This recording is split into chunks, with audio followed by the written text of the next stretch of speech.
राज्यामध्ये समाजामध्ये तेढ निर्माण होणार नाही।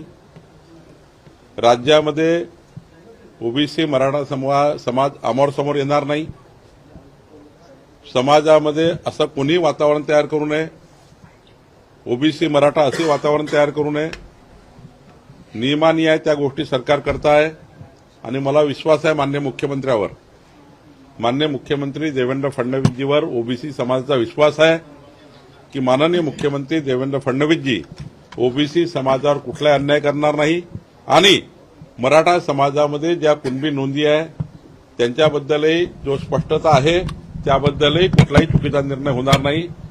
या समितीचा ओबीसीच्या मंत्रिमंडळ उपसमितीचा संपूर्ण विश्वास मुख्यमंत्र्यावर आहे। महाराष्ट्रातल्या 18 पगड जातीचा विश्वास देवेंद्र फडणवीसजीवर आहे, त्यामुळे कुठलाही ओबीसीवर अन्याय होणार नाही याचा मला विश्वास आहे।